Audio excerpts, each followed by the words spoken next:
All Hello. right, here we go. Hello, hello. Hello, Hello. hello. Good evening, everybody. Can you hear me? Can hear you Yes. loud and clear. We can see you Great, also. thanks. It's Hello, Steve. Alberto. Hello, Steve. Well, I think we've got a really fun Hello. show tonight. Hello, Steve. Hello, Hello. I Roberto. don't know if you said hello to me, but Jay, hello. welcome back. Hello, hello. Hi. Good to see you, Jay. Yep, back in California. All right. All right, well, welcome, everybody. I'm just getting the stream started here, and we will get this show on the road.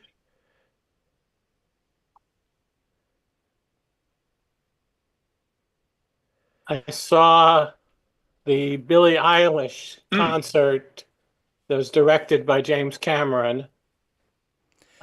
Don't go if you are bothered by strobe lights. Ah, There's a ton of that. okay. But you should go just to see what Cameron is able to do manipulating the interocular Mm. distance and really composing shots for 3D is truly amazing. Is it all 3D or just the concert stuff? It's all 3D. Okay. In fact, there's a time when she picks up a camera and she's shooting handheld, and we see it in 3D, but when they cut to a wide shot, you can see that it's a single lens camera. So Hmm. either they're doing a conversion or he's developed a camera that's able to take, the a depth map or I don't Mm. know what's going on. Curious. Yeah. Well, I plan to see it. I'm no Billie Eilish. I don't know much about Billie Eilish, but I know quite a bit about James Cameron and his 3D work. Yeah, So, and he's in it. And yeah, there's a little bit of interview, and he's conducting pretty much the interview. And so he's kind of like he's not on that much, but he's on as and the net. It's all Marquee Billie value. Eilish except for James Cameron. He's in All for a right. few. all right. Well, thanks, Steve.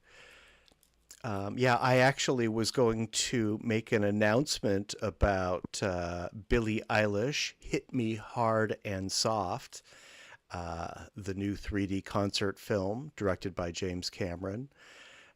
It is playing in the Bay Area, and I know we're not all in the Bay Area. There's another James Cameron 3D movie playing this month also in San Francisco. I mentioned this last week. Terminator 2, Judgment Day.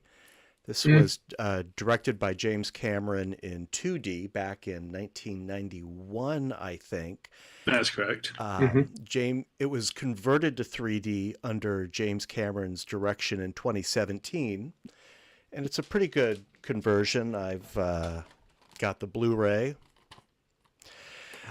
It's playing at the Vogue Theater in San Francisco on Tuesday, May 26th, and I'm going to really try to make it.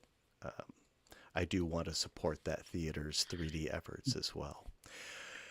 All right, a few announcements before we start our slideshow. First of all, regarding the pop-up 3D theater at the Solano Stroll in September, thank you for your donations. We raised $223.36, which is just $1.64 short of the application fee. So I'll pitch in the $1.64. This event isn't until September, Sunday, September 13th, I believe. I'll be soliciting volunteers to staff our pop-up 3D theater. It's a fun event. It's not too much effort. It's a great opportunity to see how the public reacts to your stereo photography and our stereo photography. So just a heads up about that. Additionally, we are judging the Detroit Stereographic Society's Image of the Year. I mentioned this maybe a month or two, and they are ready to judge. I just received their photos today. They have 97 photos. I'm seeking at least one more volunteer judge. I have 2 judges secured. I would prefer to have 3 or more. We won't meet as a group for the judging. Instead, each judge will judge the set of stereo photos on their own schedule and enter their scores on a spreadsheet that the Detroit Stereoscopic Society will provide. So the judging will be informal. It'll be anonymous. It should take an hour or less. And it's a great opportunity to share your expertise with another stereo club. When does it need to be done? Well, I would like to have it concluded by this weekend. I don't actually have the score sheets ready yet. I'll have them ready tomorrow or Thursday. If we can't get it done this weekend, if we need a couple more days, that's okay. But I want to get the results to them as soon as possible. Melinda, I'd be happy to do it. oh, would you like to participate? Fantastic. Let me put you down. Yeah, I don't think it'll take a lot of effort. It's going to be like a GGSS meeting with a lot more photos. I've done it before. Fantastic. Thank you, Phyllis. And Melinda, I have you down as a judge too. Are you still available? Yep, no problem. Great. I'll be following up with more information, detailed information about how all of this is going to work. We've done this before. I don't anticipate too many challenges with it. So stand by for that email. That'll be coming in a day or two. I think with that, we're ready to start our slideshow. It's going to be a fun one tonight. I'm really impressed with some of the creative ideas that I've seen. We have one that we won't score. Bob will be showing your SF Bay Bridges Hyper, but since that was a high scoring photo last week, it will be in the rotation, but we're not going to score it in the poll. Yeah, I put it in because it's not exactly the same shot. It's a wider view that I thought I just like people to see. Absolutely. It doesn't matter if it's judged or not. We'll discuss it. We'll share it. We'll enjoy it. We just don't need to vote on it. Okay. And speaking of the poll, before I start the slideshow, I'll get that started. But does anyone have anything they would like to announce or share before we start the slideshow? Yeah, those people who get Stereo World, I've got an article in this current issue. All right. Nice. And it's on the stereo photographs that Ronnie Trone took at Andy Warhol's factory during the 70s. And whoops. Oh, that's great. It's there he is. Yes. So it looks like he's there with you, Bob. I know. I love the way it masked it out. This is great. No, this is I don't know if it will show up, but anyway, check your issue, and it's there.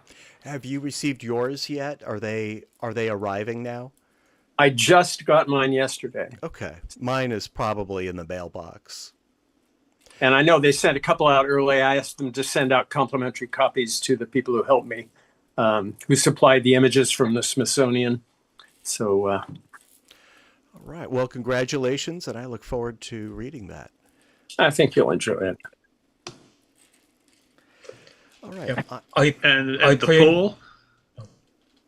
I put into the chat 2 new programs, a 3D conversion program that works in real time. So the webcam app that will do a real-time 3D conversion of yes, and it also plays movies, and outputs to an interleave, like to your 3D TV. Oh, how interesting. Okay, I'll check that Yeah. out. And what is this stereo mask program? Where you can have a part like popping out, breaking the window where you mask it. I see. So the guy updated the old version, like made his own version. So that would be like a desktop application or a web-based Yes. application, something like that. Desktop. Well, great. We'll check this out. Thank you, Jay. Yeah, be sure to check out these links in the chat. Tor, did you have something to add? Just a question about the poll. Is that something we bring up, or is that something you put up? I'm going to launch it in just a minute. Okay. Yeah. I think that I have to launch it after the meeting starts or it won't pop up. I'm not sure about that, but while we're talking about it, I will launch the poll. I'm also going to put a QR code in the chat. Just bear with me for one moment. And I will explain what's going on here.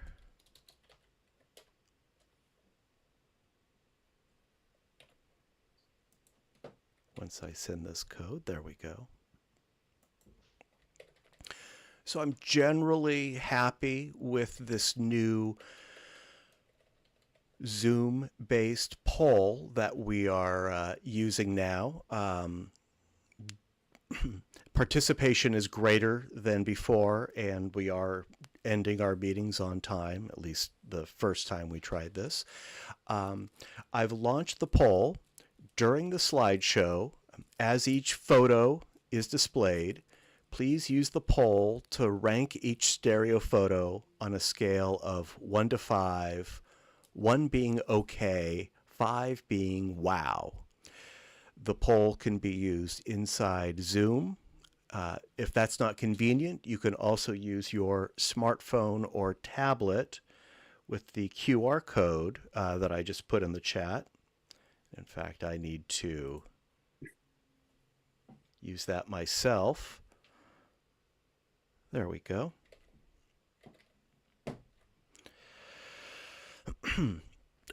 Please do not vote for your own photos. Just leave it blank. Participation is optional, but please do participate if you can. The more, the better.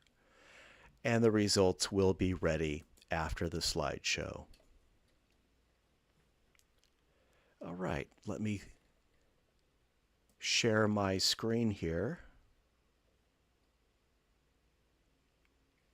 Oops, I lost my poll. How do I get it back?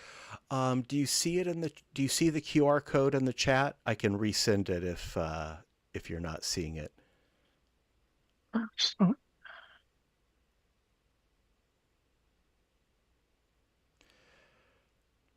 And if you're trying to find it in Zoom, you might look under the More menu item and look for polls, quizzes. That's how it is on my side, at least.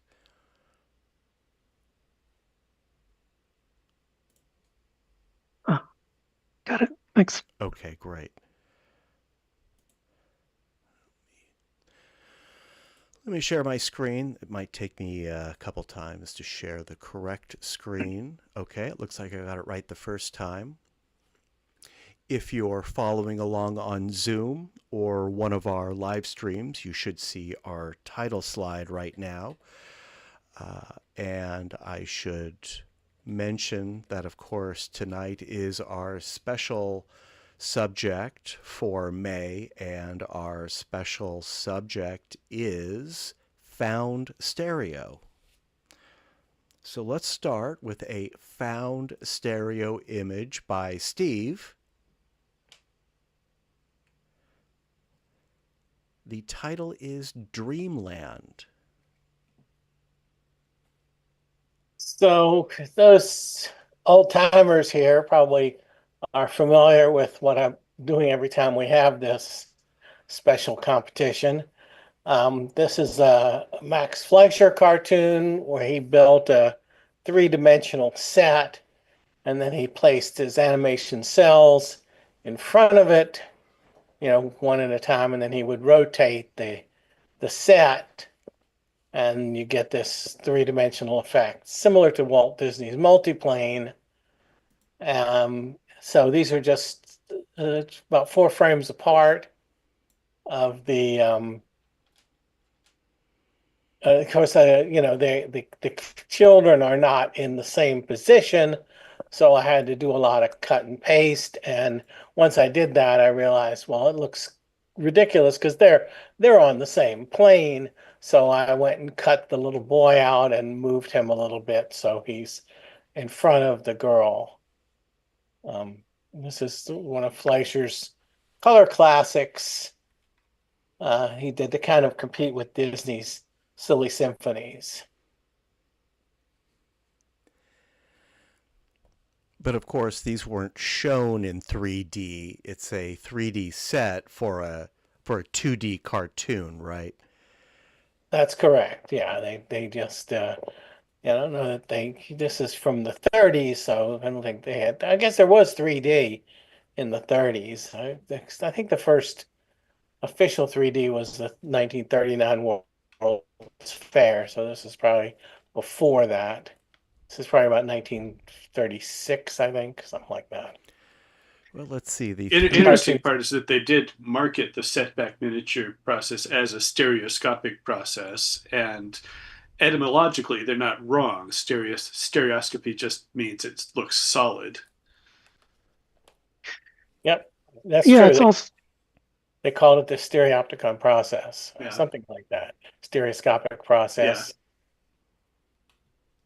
well, certainly tickling the same parts of our brains. It's you get a 3D effect watching those kinds of shots, and this sort of conversion recreates that 3D experience, even though it's not a different image for each eye. It's certainly creating the 3D effect. Yeah, I mean that's how people experience 3D in a 2D movie, when the camera moves laterally and you get, or even moves through a scene like forward, you get a three-dimensional effect. And that's what Walt Disney was trying for in preparation for Snow White, where he wanted to get the kind of depth you get in live movies. The parallax shift. Yeah, with getting putting stuff in the foreground, and he was more interested in moving into the scene, which Fleischer didn't really do. These just rotate. Fleischer, for those that don't know, Fleischer was the creator of Betty Boop and the animator of Popeye, and he used those sets for both of those characters.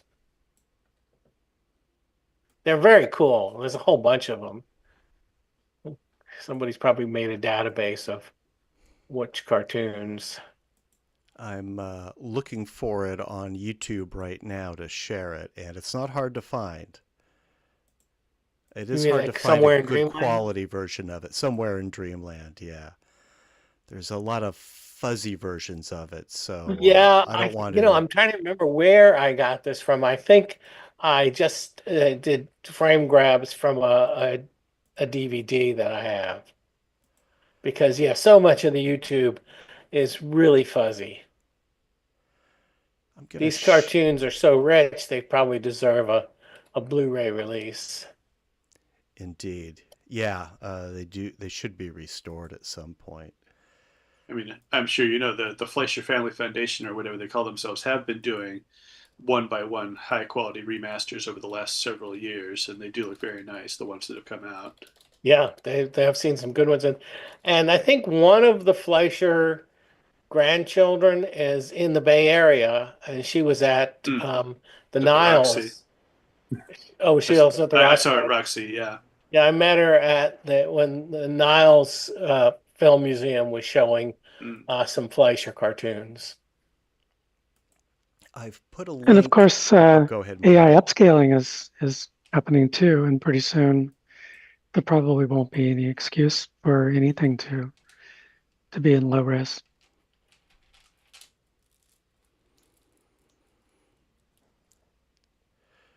I have put a link to the cartoon in the chat, and let's send this.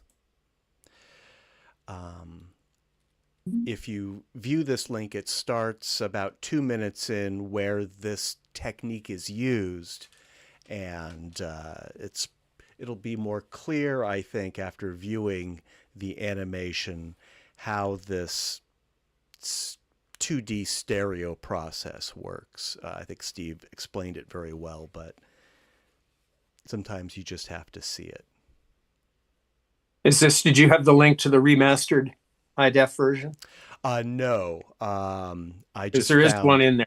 Oh, well, if you know of one, Bob, go ahead and put it in the chat. We'd love to see it. Well, thank you, Steve. Okay, thanks for your help with explaining. Yes, well, thank you for educating us. Let's move on to one by Melinda. This is Western Pacific number 26. Yeah, so one of the big projects I've been working on is getting all my father's old collection of 35 millimeter black and white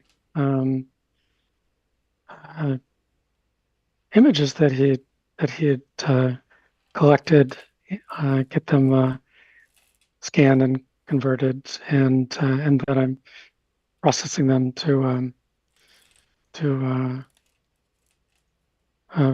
improve them and to put the results on my website ultimately. And one of the real delights is that I found a couple of actual bound stereo pairs among the 1,200 or so images that we've restored. And it means a lot to me because I remember John Ballou found a similar stereo pair among some old images that his mother took a long time ago, and I remember thinking that was really lucky because it's like the truest form of found stereo, and I always kind of wished that I had the opportunity, and then suddenly here it is. So you'll see the two examples from his legacy. This one I think is the nicest of them. This is an old steam engine, and the kids here were in my parents' day camp that they had in the 50s. They would take the kids to the beach or to all kinds of different places, and this time I took them to see these train engines, and then I since posted an image to the train section of Reddit and asked people if they could figure out what train this was, and that's where the name of the image comes from. So this is they were very easily able to figure out this is the Western Pacific number 26, and they gave me a whole bunch of details about it. This very friendly folks. The two images that they were both certainly on a tripod, and for some reason he moved the tripod over a few inches between the shots, and worked very nicely. All the people, of course, have moved, and so I didn't clone anybody out. What I did was for anybody that had moved, I just cloned them from their old position to their new position. So so you'll notice like the one of the kids standing in front. You can also see on top of the that staircase in the back. And yeah, it took a fair amount of work to really fix all the scratches and speckles, and otherwise get the image under control. But I think it turned out really well. Nice. Yeah, it's flawless. Yeah, thanks. I'm just so happy to have my own, true 100% bona fide found stereo. Yeah, that's really in the spirit of the subject. Two separate photos that combined make stereo, even though they were not intended to be stereo. And it was really just these two photos. It's not like he took a series of shots or anything. There were exactly two, and they happened to work. Super lucky. And super lucky that his spacing was so perfect too. It is good. It's almost a little bit extreme. It's a bit But hyper. yeah, so I'm guessing it was probably 12 inches, or I don't know if it was that much, but it was, at the upper end. But that's fine. I like that a lot anyway. It's still very comfortable to view on my end. I don't know if anyone's viewing on a large screen like a 3D TV. I would imagine it would be comfortable as well. Yeah, it works very nicely. Oh, good. That's good to know. Oh, and apparently the trains are at it's called Travel Town, I think. It's part of the Griffith Park, like where the zoo is. And apparently this engine was like donated or showed up there right about the time that this was taken. So maybe my father heard about the fact that they were going to be there or something like that. He wasn't exactly a train person, but that might have been how they chose to go out there. And I wouldn't have guessed where this was, or how these trains ended up there. But yeah, the friendly folks at the in the trains subreddit gave me all kinds of useful information.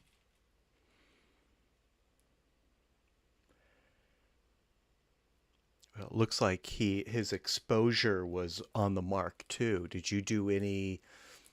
You mentioned there were some scratches, maybe some dust. Did you have to do much more restoration to these? I had to do a bit. I mean, the cloning was the biggest work. There were some I mean, there are some scratches that are visible, but like where they were over the sky or something, then they're more noticeable. Although the person that did the scanning got rid of most of the scratches and most of his images. That was part of his role. But there was still enough that I had to work on.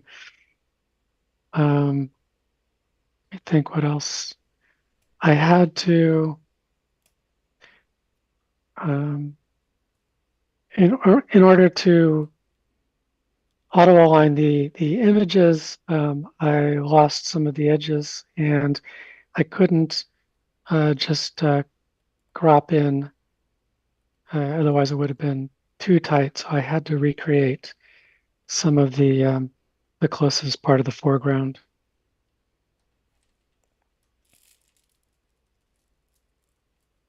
And so that took a little bit of work. Did this require a lot of alignment? Were the camera positions significantly different? I mean, it was about what you'd expect from just a couple of couple of good images that weren't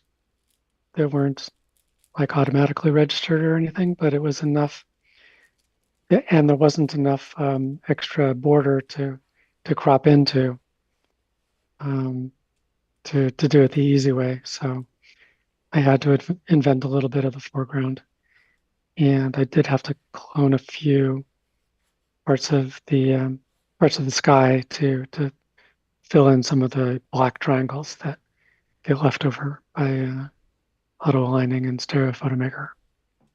But the sky cloning was pretty easy. The foreground was a little harder, and then the cloning of the people was the hardest part. And then on top of that, I did some normal adjustments with filters, but I didn't do a lot. Yeah, it was pretty straightforward. Thought about cropping the bottom a little bit, maybe half the distance between their feet and the bottom of the frame, since it's so bright. You're suggesting cropping more of the bottom? Yeah, I guess I would just pick a distance halfway between the foot and the bottom of the image and crop it there. Yeah, I could. That would sort of solve the issue of that funny little dark patch in the lower right. Right, exactly. And also kind of wanted to crop the left a little more, but I didn't want to crop into the Santa Fe sign. And but yeah, it's I think it's reasonably well composed. And the brightest part is on the train anyway, so that kind of draws the eye into the photo. It's spectacular. Thank you, Melinda. Very Thank you. well done. Bob, while we have you on the mic, let's see your new version of SF Bay Bridges Hyper. In the poll, there isn't really an option to make a selection between 0 and 1. I just wanted to make sure that it was still listed so that the numbering would be accurate. But Bob, we enjoyed this last week, and I can see you've made some edits to it. No, this isn't the one I thought I uploaded. Too bad. No, this is a cropped version of the one I thought I uploaded, and it shows Alameda at the bottom. And it's really a nice composition. I'll have to repost it. Sorry about that. Obviously, user error, unless there's something on your end. But no, there should be another third of the screen down below that. And I thought it really made a nice composition, and I was curious to see if it worked. Well, and if no, this is exactly later. Okay. Yeah, let's submit it next month, and we'll do it as like a workshop. And in fact, we can do before-after comparison if you'd like. It'd be nice to kind of compare the two versions, the one you've shown us and the one that you will show us. Right, and that's kind of determined my theme for this special section, since I had a whole series of hypers that I took from a helicopter. And so I went and found some footage that captures some other San Francisco landmarks I missed on my flight. So Yes. Those are the ones you'll be seeing later. As we will see. Thank you, Bob. Let's move on. Mike, are you with us? I am. I'm right here. Welcome. All right. I am pulling up one by Mike. Glass Squid is the title. Now, Mike did share with me some notes that I'm happy to read, unless, Mike, you would like to share your notes with us. And I'm also going to post in the chat the video that this stereo pair was pulled from. Mike, would you like to describe what we're seeing here? No, go ahead. Okay, sure. So the creature shown is a glass squid from the family Cranchidae. I'm probably mispronouncing that. I will put that word in the chat. This is why I wanted you to do the reading. Here's the video, and there's the word. They are known for their transparent bodies, which allow them to remain camouflaged in the deep ocean by revealing only their internal organs. The large, bulging eyes have bioluminescent organs underneath them to attract prey such as shrimp in the darkness. To maintain buoyancy without a heavy shell, these squids fill a large cavity in their bodies with ammonia, which is lighter than seawater. Now, those comments came directly from Google AI after doing a Google image search that identified the creature and then gave those bullet points about what this guy's all about.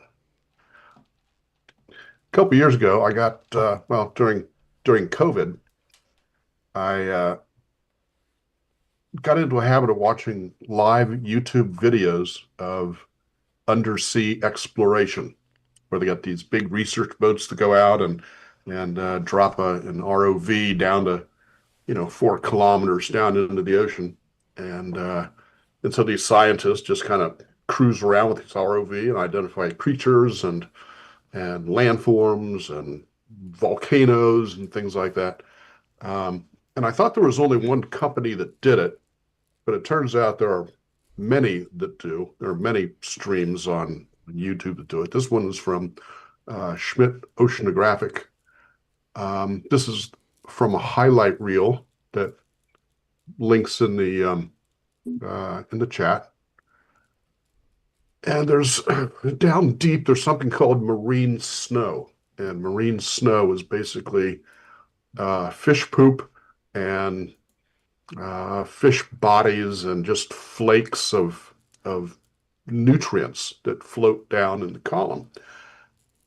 And there was a lot of it in this in this image. So I had to do a whole lot of cloning and painting to get that out of there, to get just what it was. And there was a couple of spots that were really, really difficult to take out. And after messing with it for 15 minutes, I realized that those were spots on my screen, not on the image itself. So that kind of slowed me down a little bit. So, lesson learned. Yeah, interesting little creature. I think it's about 3 inches long. I didn't want to crop it too closely because it would make it look monstrous or something. So I thought just keeping it out there a little bit was okay. And I think that's about all I got to say about it. So this is frames of video and the creature swimming past the lens. I believe the vessel was, well, I think the creature was stationary and the vessel was moving. Okay. But yeah, there was enough left right in it to pull it off. And there's an awful lot of I suggest all of you check out, it's only a 2-minute video, but it's just absolutely gorgeous. Somebody in the comments section said, this is a whole video of what the hell was that? So it's really beautifully shot. So luckily I didn't have to do any color correction or anything like that, because they already did that. It's a highlight reel, so they made it as pretty as possible to start with. So there you go. I got to see that then. That sounds great. It's neat. And there's a second link there. This company does an awful lot of little 2-minute videos with music in the background. No narration or no captions, but just lively music and sea creatures. So if you get yourself on a stream of those things, it's really nice background. So check it out. Pretty stuff. Yeah, definitely will. On your image, it's a lovely find I would zoom in pretty tightly onto the creature. There's the the inside organs work really well in 3D, but they're kind of far away in your crop. I Thank like you. the composition myself. I like it being just sort of sneaking out of the frame. I'll be honest with you. I completely forgot about this competition until, or this show until just yesterday morning. So all my work I did in about 8 hours yesterday. And had I done it again, I probably would have gone back to the original video and chosen frames which would give a little bit better depth, because it just doesn't do it quite enough for me. I'd rather have it a little bit more 3D. So I could have been more judicious in the frames I used to create the 3D. It's tough with an object this small to use an accurate stereo base so that it still is in the proper scale, but also shows adequate stereo, adequate 3D. I'm looking at it on my Loom pad, and I would say that the depth is certainly adequate. It's a great subject, great find. Mike, is that red within the body a reflection, or is that something that is actually in the creature itself? That's an organ. That's an organ of some sort. It's wonderful. Yeah, bizarre. Very strange subject. Well, thanks, Mike. We'll be seeing more of yours shortly. Our next image is one by me. I've called this one Flying Traffic. I had a lot of fun with this one. This is one that I wanted to try for a while, and this subject finally motivated me to do it. It's a little different in that I'm not using, well, this is from a video. These are 2 frames from a drone video of a street. I think this is in China. Maybe it's in Europe. What I was interested in was seeing what the effect would be of moving cars, grabbing 2 frames from this video as traffic is moving, and then aligning the street more or less at the window. And yeah, I'm really happy with this. I think this is a lot of fun. I think I'm going to try more of this. Of course, traffic was moving in both directions, so some cars are flying and some cars are submerged, which doesn't make a lot of sense visually, but that's the effect.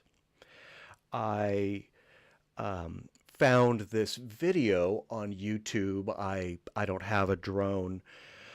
I didn't find very many quality videos that were suitable. Most drone top-down videos like this, the drone is actually moving, and that's not what I wanted. I wanted the drone to be still in one place. And this drone was actually zooming in a bit as it was filming this traffic. So I did have to do a little bit of scaling. Yeah, a fun experiment, and I'm pleased with the results. Yeah, I like it a lot. Yeah, it's wonderful. I think it's really cool. It's always good to experiment. I think at the very bottom of the frame, we may have a floating pedestrian. Probably so. There were some pedestrians crossing that crosswalk, and I thought I had cropped them out.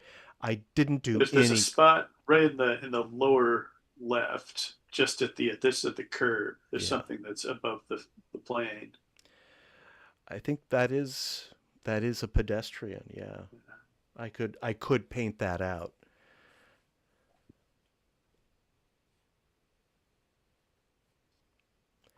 Yeah, so I'll keep looking for these videos. This isn't a video that I could have shot on my own, and I'd like to try it with traffic moving in one direction so that visually it just makes a little bit more sense.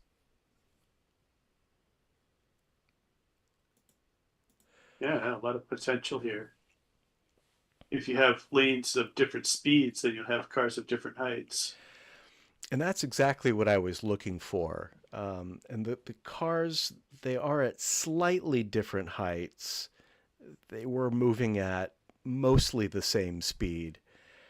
What I was really hoping for, what I'll keep looking for, is more gridlock, more of a traffic jam where there are more cars moving at different rates to really accentuate the depth, or in this case, we could call it the height. What really makes it for me, though, is that graphic of the crosswalk and just the patterns that are combined with the vehicles. I would definitely try to find similar interesting graphics, the 2D combined with the 3D. Yeah, that's a good point. Yeah, I actually don't recognize this region. I mean, these crosswalks don't look like the crosswalks in my neighborhood. Yeah, very unique, but it's almost like a video game. It's wonderful. I love the Oh, thank you. combination of the two. It works very nice in pseudo too. Indeed, yeah. I would say the pseudo version is just as valid as the version I'm displaying right now. I liked it with the levitating cars at the top of the image, but it works both ways. You could do an animation between the two, going from normal to pseudo, just have them elevating and flying. Now, that would be interesting. That'd be cool. All right, well, thank you. Let's move on to one by Steve. Steve, this is Ireland Harbor.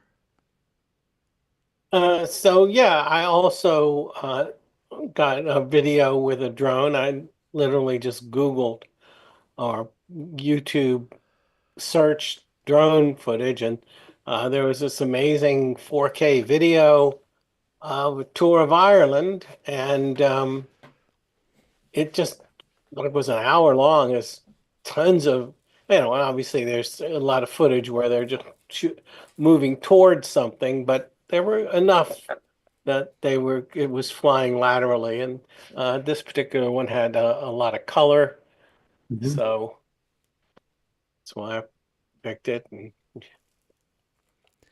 don't think I'm trying to remember if I did any cloning to fix moving people. I can't remember now. I did this one a few weeks ago. How about the water? Did you clone the water?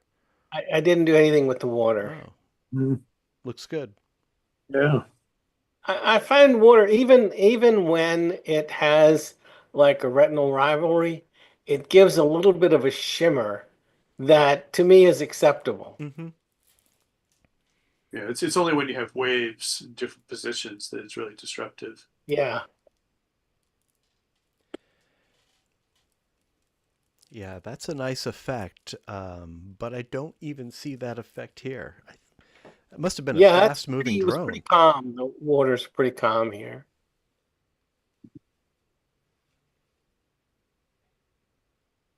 Yeah, good find. Thanks.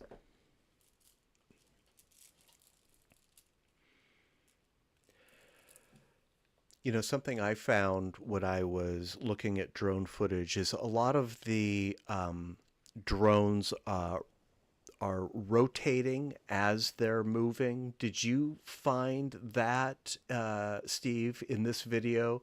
Was the drone just moving straight, or was there any rotation to it? In this scene, I think no rotation. There are a few that are like that, but it wasn't too bad. I mean, it's all, moving camera stuff, so there's lots to choose from. But yeah, the largest amount of stuff was moving towards lots of cliffs where the drone is flying towards it, so those aren't quite usable. There were a few rotations. There were actually, I did a couple of conversions with people in them, because there was like an old man moving very slowly, and I thought I could use that, and it worked out okay. I just like this picture better. Well, good choice. Well done, Steve. Very nice. Very colorful. Thanks. Melinda, you're up next with The Call of the Void. Yeah, so this is these are frames from video by a parkour group that I follow. They do very creative work. This one wasn't parkour. This was just more them exploring some. Let's see. I think in their words, the title of the video is "Exploring Places We Shouldn't. Stay Out," in all caps. And I just love this. This one is mostly of them exploring this this giant dam, and I guess this was one of the spillways, or I don't know what they're called, but for large amounts of water drainage, and they showed up here, and they spent a lot of time sort of standing at the brink, looking down into it, wondering if they'd be able to climb back out. They actually brought a length of climbing rope with them, which they did try to use just for safety. They were pretty worried about this whole thing, and I can easily imagine that. And that's really kind of the whole point. It's for me, it's just like it's completely captured in this one moment where one of the members is just looking down into it and considering all the choices and all the things that might go wrong. He looks like he's standing about as far as he can without slipping forward. Yep. Yeah. I mean, he might have gotten a little further, but this is like, he's still like safe. He's right kind of on that edge. And he was also holding a camera in his mouth. He likes to shoot some of their action scenes that way, but I cloned out the little part of it that was visible in the photo. Wonderful. And go ahead. There's a fun sci-fi movie, Cherry 2000, where they actually run a car through one of these spillways. Oh wow. Yeah, they've done all kinds of things like that with like planks with skateboard wheels and stuff, and they've done a few things like that. Not on this one though. So Melinda, did you have to clone the guy? No, he was holding perfectly still. This was being taken by one of the other members, who was just sort of walking up behind him, and then he just sort of naturally kind of stopped his forward motion and moved to the side a little bit and created this perfect sequence where I had my choice of frames, and didn't have to fix any movement whatsoever. The lighting was also pretty good. I didn't have to do much with that either, or framing or alignment. I do remember that I carefully selected his whole body so that I could bring up the shadows in just him. I didn't want to bring up the shadows in the background, because I think that's a big part of the composition. Mm. But I brought up he had some pretty dark clothes, so now you can see some details in his clothes, and I think that helps. Yeah, it looks natural. Oh, and I'll drop the link in That'd be the great, yeah. in the Please do. chat, including the timestamp of where this part was. But I do encourage people to watch the whole video. They're really you. Yes, they're really please. creative. I get a real sense of vertigo from this one. It's Yeah. very effective. Good.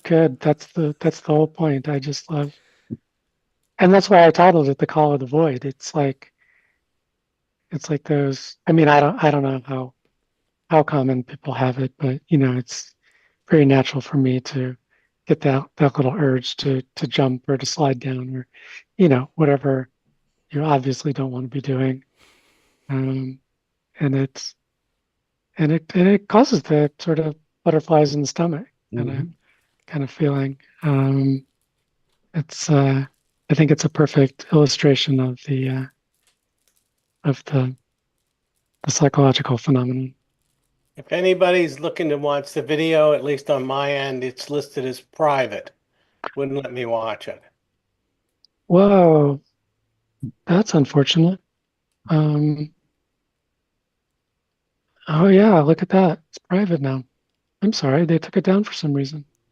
I You wonder got it why. just in That's a time. shame. Well, thanks for telling me anyway.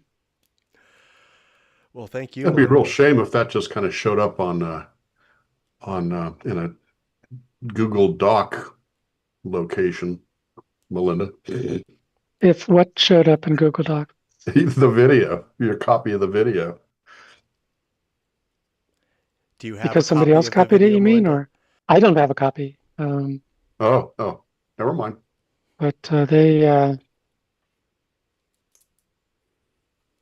their videos are very popular. They maybe the people that run the dam told them to take it down or something, because they definitely didn't have permission to be in there. But that's kind of part and parcel of parkour. But of course they're business people now. They're very successful. They have over 10 million subscribers. It's a very popular channel, and that's how they earn their living now. So I'm guessing they probably got a takedown threat or something. Could be. But at least I got the screen grabs. So Yeah. that's I mean, for our particular interests, this was the moment. You got a very successful stereo pair out of that fleeting video. And I have a couple more frames too. I got my choice of frames.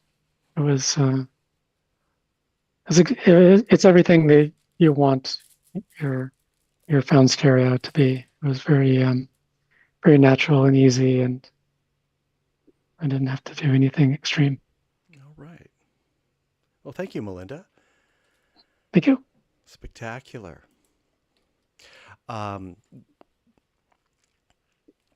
I see, Melinda, the link that you posted in the chat. It's too bad that it was taken down. Bob, I also see you posted, looks like the version of SF Bay Bridges Hyper that you wanted to share. So Right, the uncropped version, the right? uncropped version. If you want to show that in the slideshow next month, we can do a little workshop as well. Sure, I And- sent it to you, an email Okay. attachment. Oh, Well, so great. you've got it. We will do that. And while the spotlight is on you, let's talk about Oakland Coliseum, which is by Bob Bloomberg. Well, not really by me, but found by me. Found and this, by Bob. And Submitted by Bob. yeah, I think this was, forget if it's KPIX or KGO did helicopter flight around the Bay Area. And this was one of the images that I thought lent itself very nicely. Oh yeah. Oh, so it's not one that you took. It's you found it on the it news. was Oh, my cool. flight. I wanted to augment the images I have from mine. And this is one of the ones I found. Oh, that's great. Yeah, it's very, very nice and sharp, and you got a great, perfect tracking shot. Yeah, I took several screen grabs so that I could choose, and I did run it through. In addition to Stereo Photo Maker, ran it through Topaz. Yeah, it looks And, very sharp. It's also of historical significance given the athletics branding. exactly. Historical significance indeed. And they've since moved. Yes, you can see them in Sacramento while their Las Vegas stadium is being built. So they weren't, as the sign claims, they weren't quite as rooted Right. as they would have liked, I guess. It looks like you used a border on this one, Bob, but the top and the right border are thinner than the left and the bottom border. I've got to take a tutorial, I think, from Melinda on this one. I thought I had my settings right, but I didn't proof these before I sent them. Yeah, maybe you saved the image with a border, and then later you adjusted. I don't think so on this something. one. Possibly. Okay. I mean, I'll check. yes, Stereo Photo Maker does a great job of it. Well, that's what I thought. I'd done it in Stereo Photo Maker and selected, I think, a 4-pixel border for the first 3 choices. And I don't think I did anything for the final one, but they should have equal. Something probably happened after you saved it. You maybe in the resizing or something like that. Perhaps if I did a crop or something that I wasn't conscious of. Right. So I guess my suggestion is, yeah, use Stereo Photo Maker, which you may well have done. Yeah, no.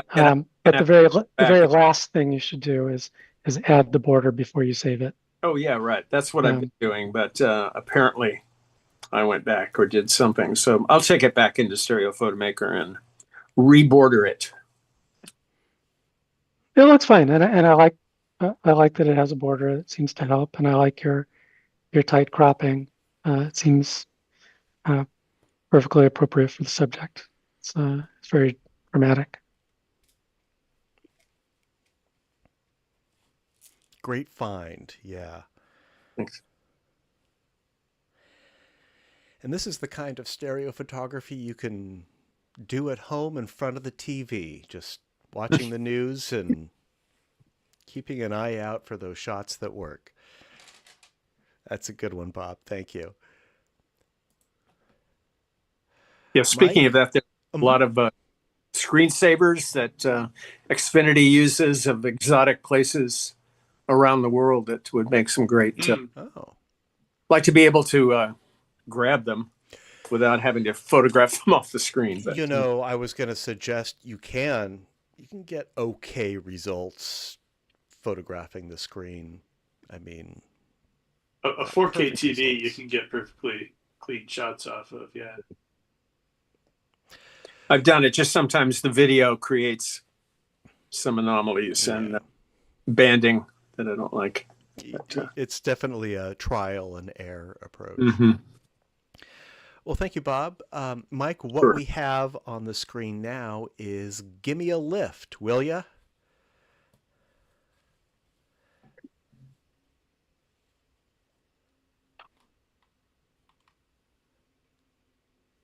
Yeah, I apologize to probably half the crew here. When I was producing this last night, it looked really great using my, Barra's binoculars. But after I submitted these, I thought I'd maybe double check over on my flat screen and it just looked awful. We've got a vertical misalignment that could probably be adjusted on the fly. Let's That's try able. that. Yeah. All right, let's see if I can auto align this. I think there's a rotational issue in there as well. There we go. I am auto aligning in Stereo Photo Maker the streams, and I think this will improve the experience.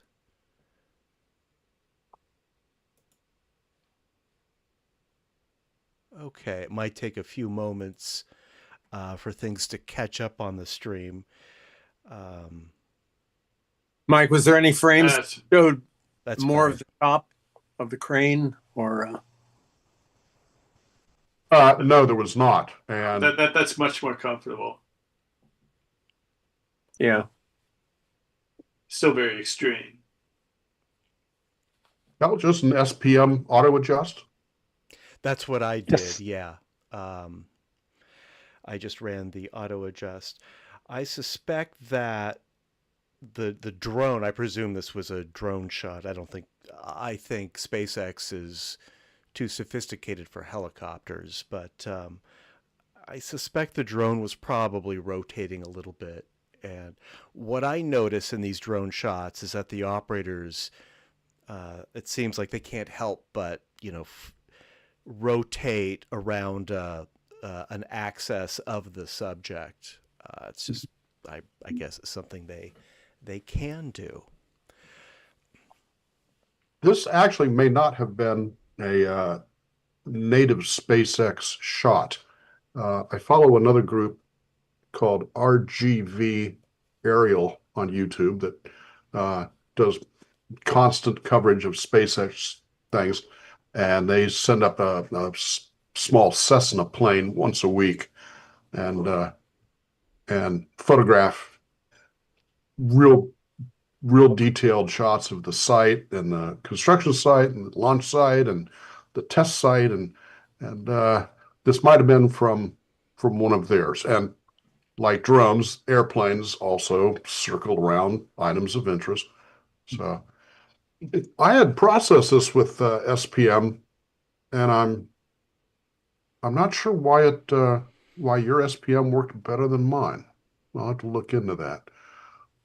There's also a irritating little a turnbuckle up the very center top that late last night I tried to clone that out, but I was just making things worse. So,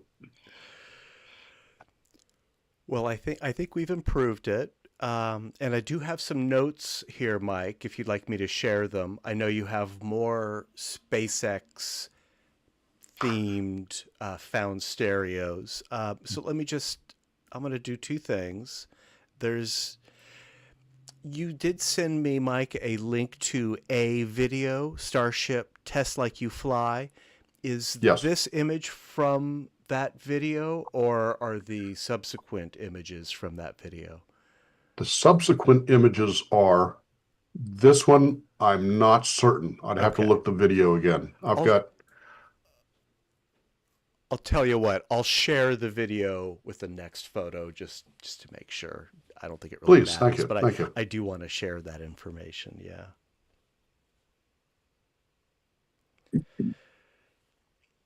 Yeah, thanks, Mike. For me, it's a little bit hyper on my loom pad. Works great with my beam splitter.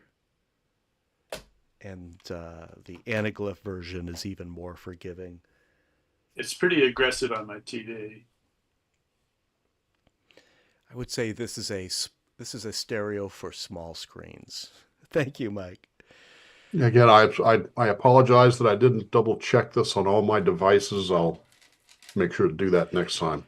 Well, because it you certainly needs to be looked on other devices. Yeah. It's looking nice on the loom pad. There's one anomaly of a person walking just to the left of one of the fins on the rocket. Oh, yeah. Down there, you could easily clone out. But I like the miniaturization effect there. Oh, I didn't even see that guy. I was real happy all the vehicles stayed still. They're more cooperative. No, a total worthy experiment, and I think it's pretty normal that we notice things, flaws in our own stereo photography only when we're exhibiting them. It's just some psychological thing. All right, thanks, Mike. The wisdom of the crowds. We yes, we have a lot of experts here. indeed, yeah. Also, am I hallucinating on my loom pad here? There seems to be a ghost image of that white car on the right side, just above that pentangle graphic. There's a truck behind one of the cranes that's completely obscured in the right eye. No, this is see that pentagram kind of, or that, what is it? The Hexagon. Pentagon. Hexagon? Yeah, Hexagon. right there above it seems to be a ghost image of the white car on the left, but that could be just the way it's tracking my head here. I just wanted to double check.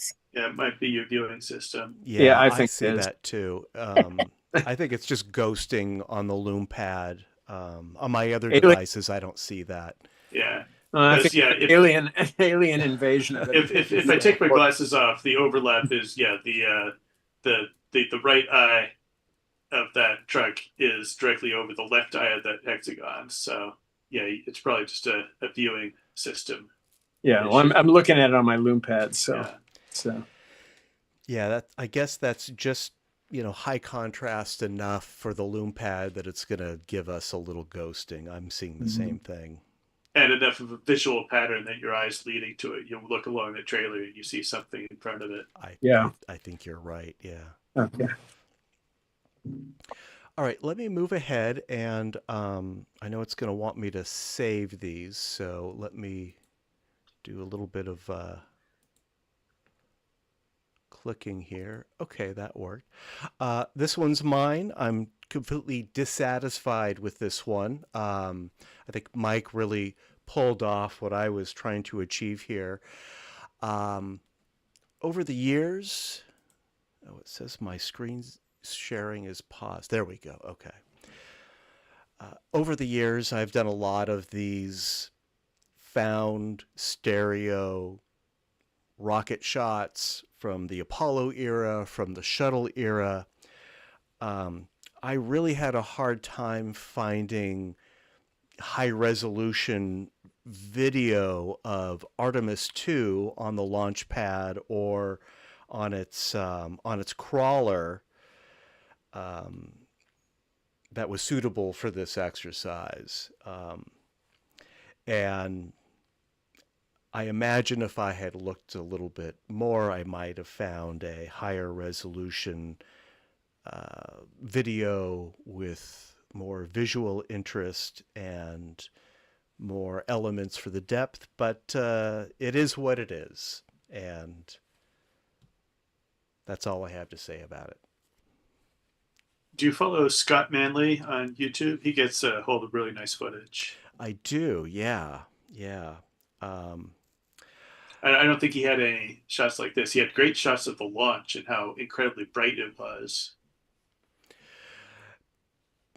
NASA used to post hours and hours and hours of video of launch preparations for the shuttle.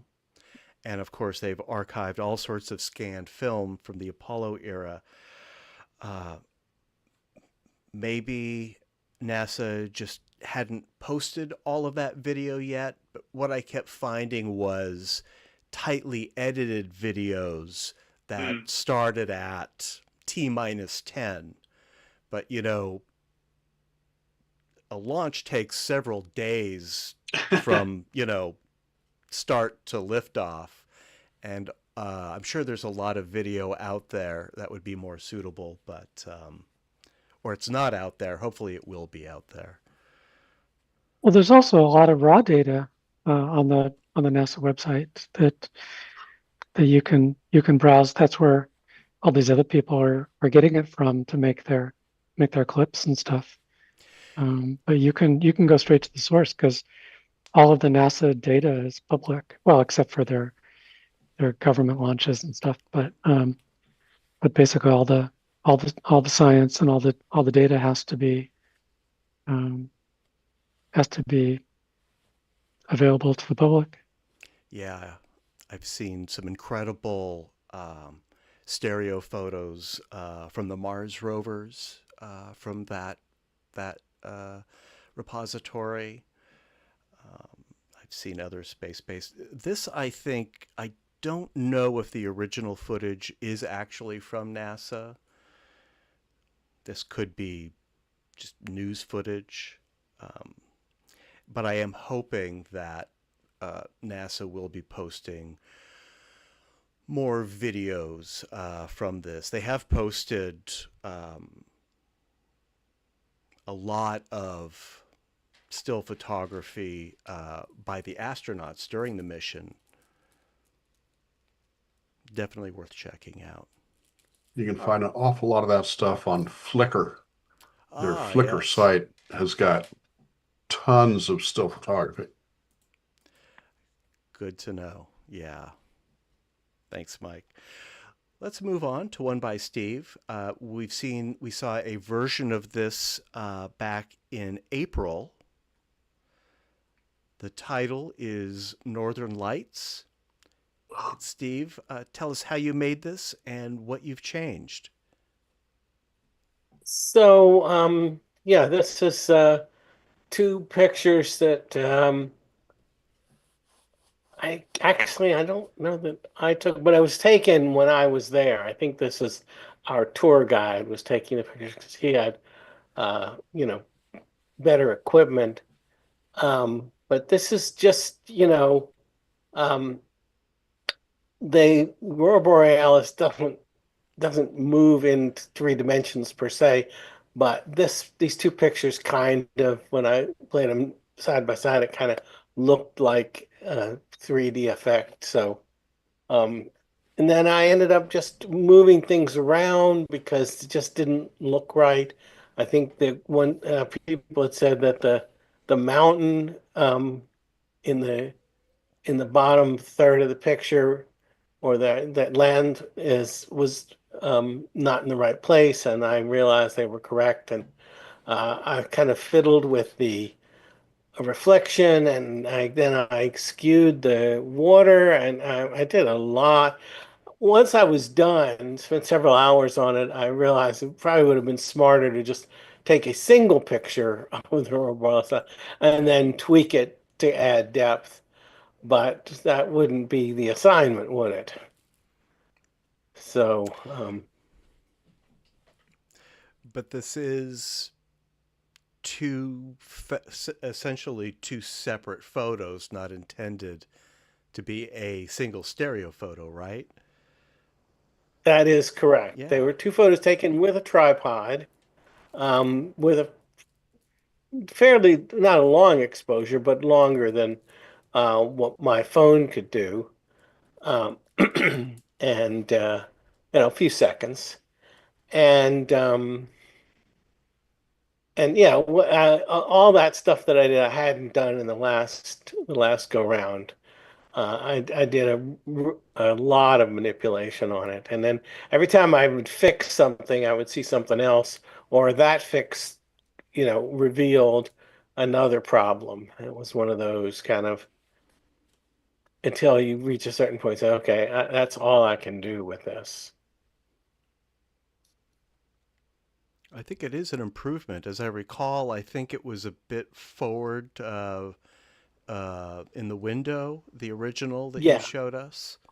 yes, it wasn't in the right place, and it's a little bit difficult for me to tell that with these beam splitter glasses. What I did is I just made it, you know, took a version of it into Stereo Photo Maker and looked at their anaglyph. And then I could see where it was coming forward from the window, and I pushed everything back. It's a great use of anaglyph. It reveals those through the window airs much better than the beam splitters. Yeah, I think this one was the reflection of the aurora in the water a part of the original composition. I don't remember. Yes, yes. That's, I mean, I've manipulated the reflection a little bit because when I skewed the water, the reflection wasn't operating correctly. So I then kind of cut that out and skewed it with a soft edge and trying to make it so the edges didn't show, which is probably the trickiest part. I mean, I did the same thing for the rocky landmass there at the bottom, not at the bottom, but in the at the horizon. I mean, reflections go, you know, they don't skew like the water does. Right, right.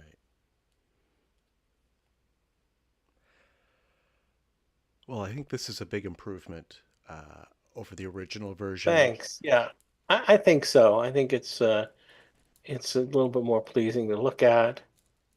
Um, And it is found stereo. How did you acquire this pair of photos? Did the tour guide share them with the group? yeah, yeah. I mean, there's if you're follow me on Facebook, I took a picture of me standing at actually several pictures. Got it. So these are pictures that were taken while I was there.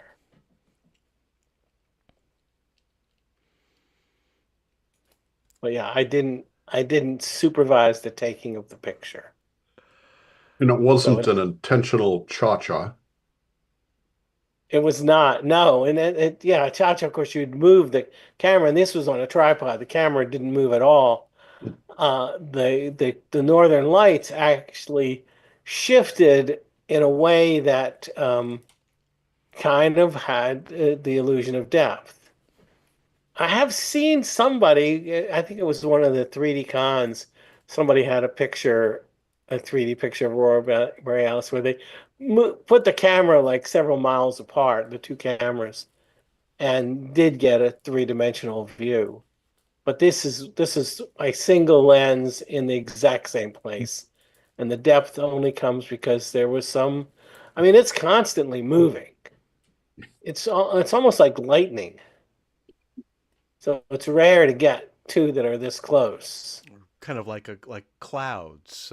Clouds. Yeah, some way, moving yes, across halfway the sky. between clouds is not as slow as clouds and not as fast as lightning. But yeah, something like that. Yeah. Any That's the idea? ionosphere, isn't it? I'm sorry. Is that the ionosphere that happens? I don't know what the technical thing is. It was explained what causes it. I didn't grok that. I mean, if we knew what that altitude was, we could apply the 1/30th rule and send somebody out on a snowmobile, a couple hundred miles. This was in Norway. I think Tromsø. It was the city that we were based in, and we took a bus trip for a little over an hour. So we were no longer in Tromsø, but that's the only city that I'm aware of. They just basically the tour guide was constantly checking the weather to see where it was going to be clear because it was a little bit cloudy in downtown Tromsø. And he just went out until he found him, and luckily it was a place where there was a lake. I think I suspect is one of his, popular spots. But it was really, really clear. And he said is unusually clear. He said this is a really good night to view it. But also it's even though they can never guarantee you're going to see it, he said that you almost always get to see it. It's very common. And the whole time we were in Norway, you could see something. Well, this is I think to shoot it in stereo properly would involve having two people with similar cameras set up about a mile apart, and then just coordinating Yeah, well, that's via what I cell phone mentioned and saying, in a 3, 2, 1, shoot. And That was Akuro Nakamura did that. And They were several kilometers apart. He set the first camera up himself and then jumped in his car and drove to the other one. So it was quite an effort to get what he got. Wow. Oh, yeah. It, I it want to was see worth that. the effort. Oh, yeah. Well, I think you got very good results here, Steve. Letting the aurora do the movement, and then you essentially converted the mountains and the lake, right? You added some depth to those.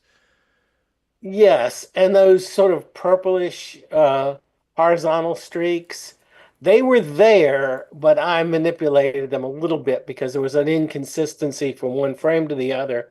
And also, um, I moved them in space a little bit just to make it more pleasing because it was kind of it it didn't look right. It was kind of looked like it was attached.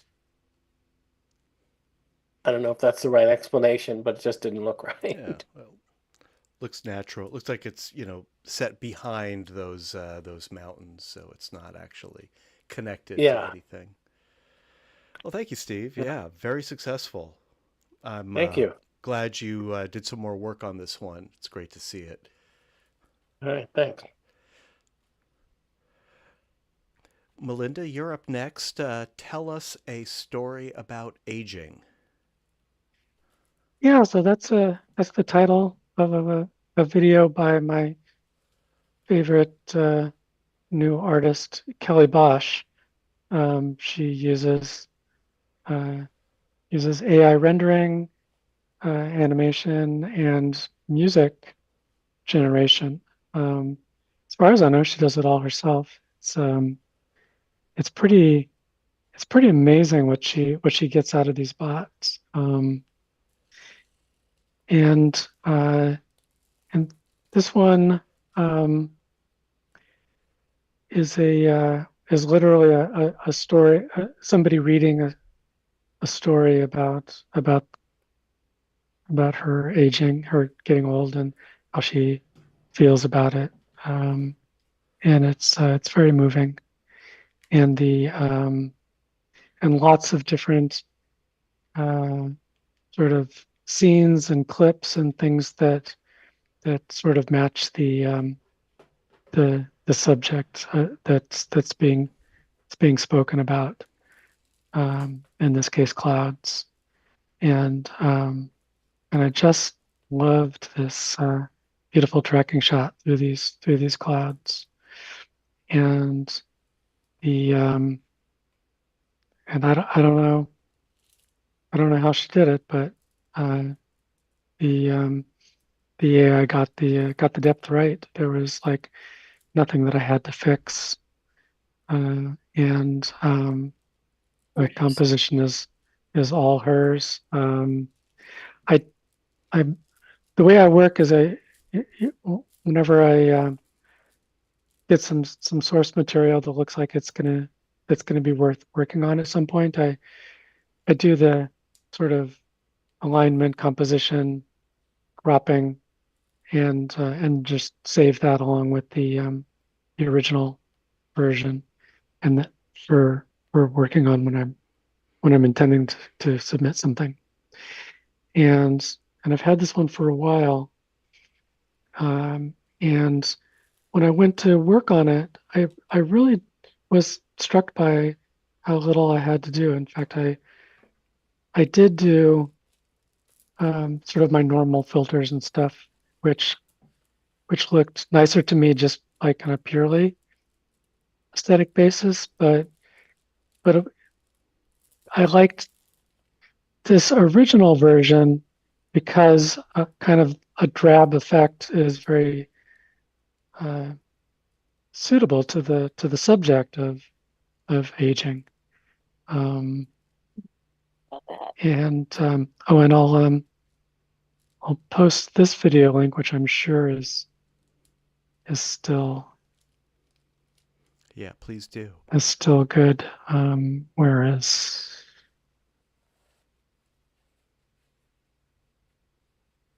hang on a moment. Nope, that's not it.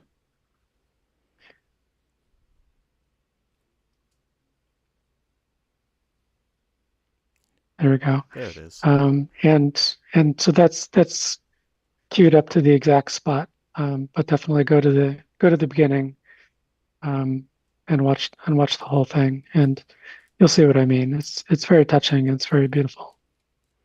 And I decided in the end not to use any filters or anything. I just adjusted the cropping a little bit, borders, and I restored.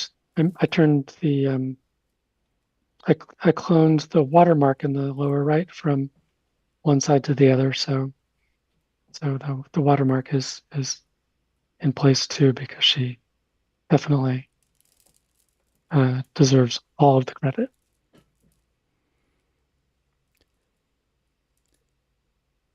It's almost as if this one was intended to be in stereo.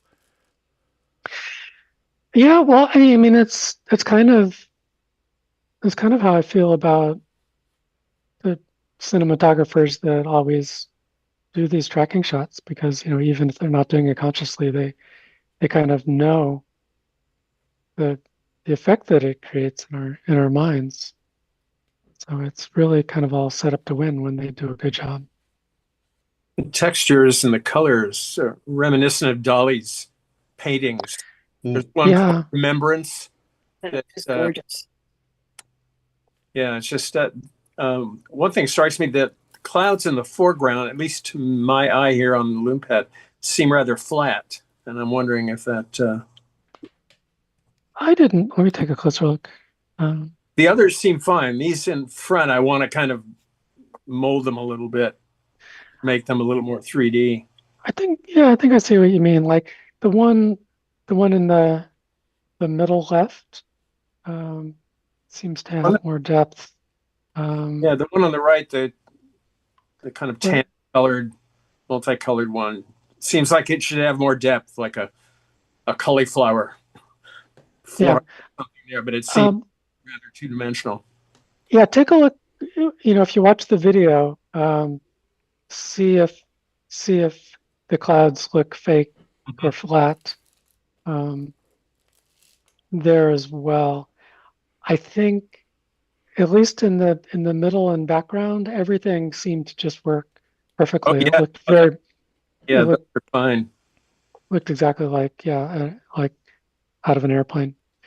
But now the brown cloud, I mean, that looks really weird. I mean, it could be like, I don't get a meteorological reason for that. I mean, it could be a forest fire. That's what that's what fires can look like. And sometimes you get those colors, and it's around sunset, especially from smoke. But I'm guessing that's just what the AI chose. Yeah, no, it's very dreamlike. It's gorgeous. Yeah, all of her stuff is just Yeah, it's just spectacular. I just looked at the video, and Bob's right. The foreground clouds don't really have depth. They're in the motion. There's no parallax change within those individual clouds. Interesting. So this is AI generated. She just wrote a prompt describing what she wanted, and then the AI generated that. Yes, but it's a huge long process of getting to know the vagaries of the different AIs, and what it takes to get what you want. And it's never put in the same prompt and get something totally different. Yeah, it's its own artistic process, and then, like I said, the music too. I think she did the music with Sora. I think that's what everybody uses now, because it's actually pretty good. I mean, that's to me, that's even more amazing that AI can write music that's not terrible anymore. All of the early works were just awful. But I just wonder where the AI is getting its source material from. well, it's the same place that people get it from. I mean, a lifetime of listening to music and creating music, and you become a music expert, and then everything that you create is kind of benefiting from everything that you experienced to hone your art. So we all stand on the shoulders of giants, and the AIs are no exception. Yeah, we'd have to have a separate discussion on that. The culture is having this Yeah. discussion. And it's a very big discussion. Well, And that said, I'm sure we'll kind of figure it out eventually. But I don't know. Some of the results are just breathtaking, I think. indeed, yeah. Thank you, Melinda. Mhm. Let's move Thank you. on. We're doing pretty well on time. We have 5 more images in our slideshow, and we've got about 25 minutes left in the meeting. So I think we're going to do fine tonight. Let's move on to one by Bob. There it is, and the title is Quite Hyper City View. Oh, wow. See, yeah.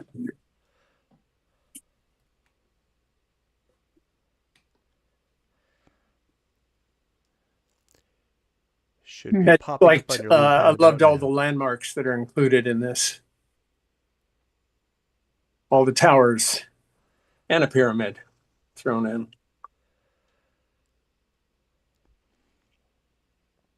You could really see the shape of the hill.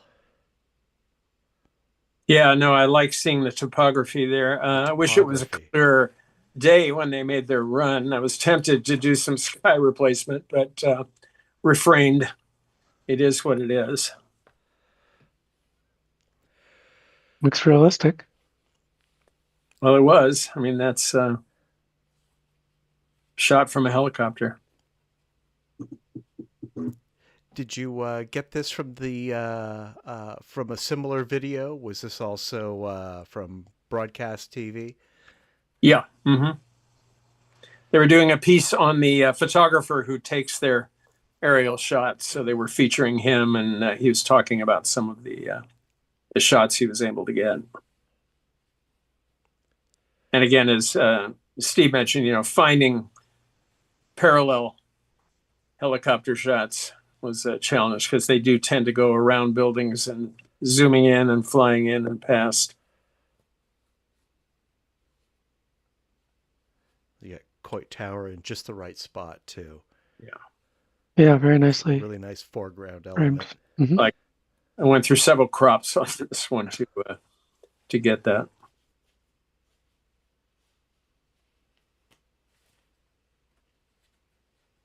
Yeah, very dramatic. Good job. Nice. I wonder if you could get a little bit more detail out of the East Bay Hills in the background with the maybe a dehaze or Yeah. I don't I think know I if may you have tried put that. some on it. It just affected. Yeah, I could go in and do a little bit on that. I think that's the peninsula.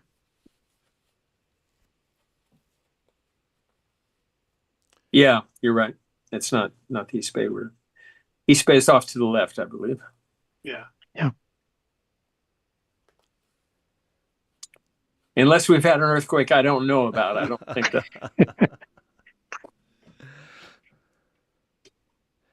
It's very effective. Thank you, Bob.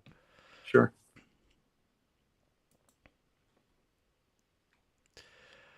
Mike, this is Starbase Now.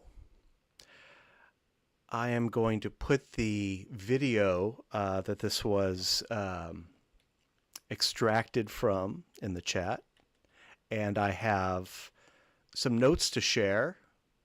I think this is probably from the video, but I'll go ahead and read it. 3 years since the first flight of Starship, the next generation is here. New ship, new booster, new engines, new pad, and new test site. SpaceX engineers are working to solve one of the most difficult engineering challenges in history, developing a fully, rapidly reusable rocket. Test Like You Fly launches a series that takes you inside the factories and into the launch pads where humanity's future in space is unfolding. So, Mike, I think this stereo pair came from that video. It did, and that text is the was the YouTube video's description of what the video is. So, absolutely gorgeous video, about 20 minutes long, worth watching. I pulled probably a dozen separate found stereo shots out of that. Unfortunately, I didn't spend enough time to put them all together right, and this is a prime example of one.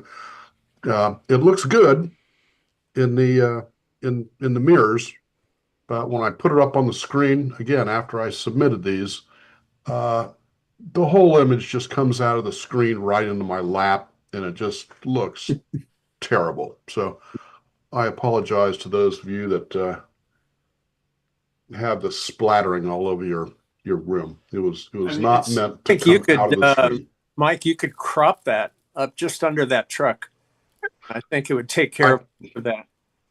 I did that last night, but it was 3 a.m. and on the East Coast, and I couldn't resubmit it in time. So again, my apologies, folks, but I'll try better next time. No, it's a fine image, and you had the right idea. And I already did the crop also. It's definitely seems to be what it wants, and Does it work? it helps a lot. Yeah. Good. And I love those cranes that are all pointing in the same direction. It's and a nice sky. It's a. Sorry, are you done? I am. This isn't really a comment about the picture, but the foreground element looks like a circuit board.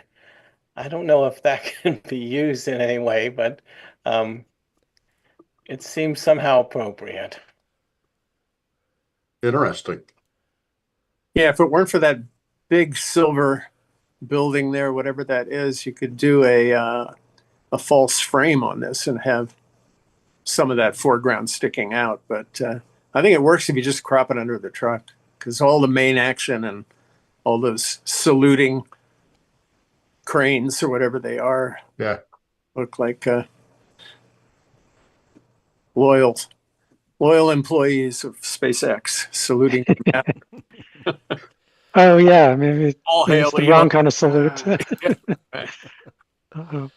I have another shot, approximately the same location, looking the same direction, from 10 years ago, probably, taken by RGV aerial, and where there's but a single little rocket and one little building and one little tent, and that's about it.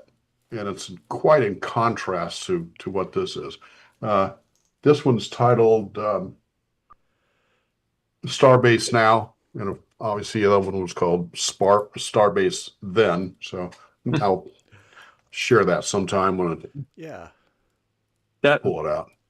Just to amend what I said, that thing I thought was a truck seems to be just a long rectangular dark structure there.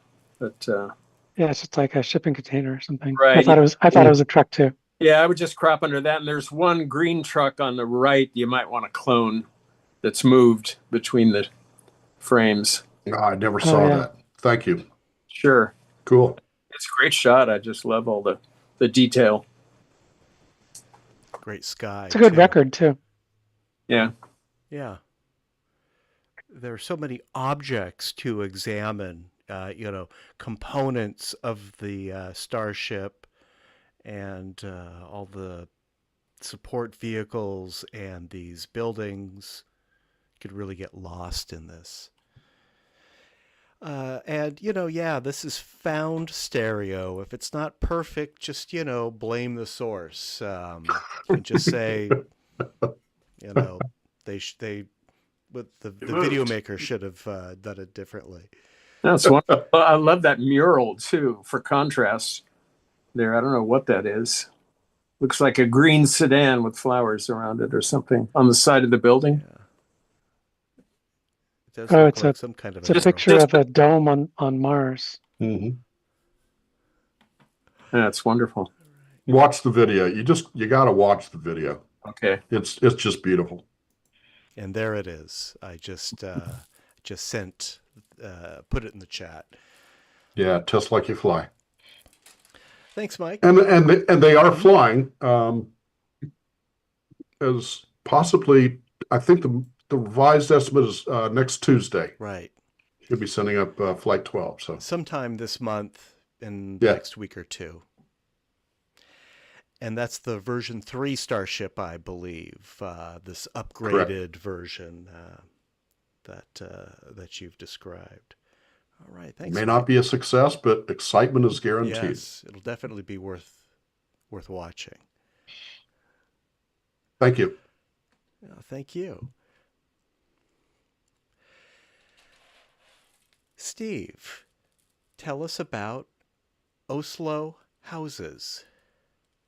So back to Norway, obviously, and in this case, this is one of the rare cases. Probably maybe doesn't quite fulfill the assignment, but I shot this out of the window of a bus, and it's basically a video cha-cha, and I do a lot of these. Not many of them are very good because they're blurred or the motion blur.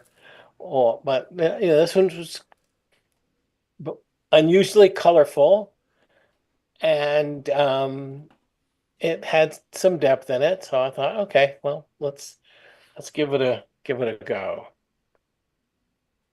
Yeah, it works nicely. Thanks. You must have been in a moving vehicle when you I shot was this in a video? I was in a bus.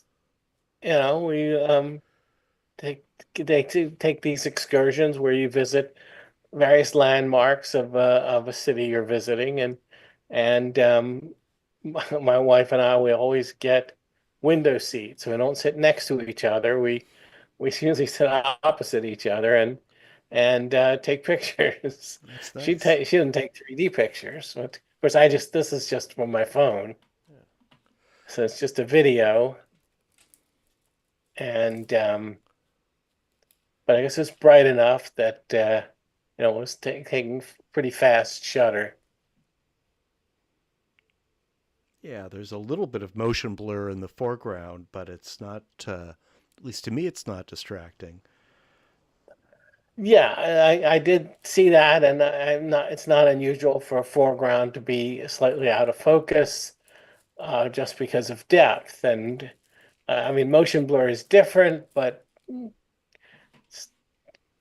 the idea is the same. Yeah.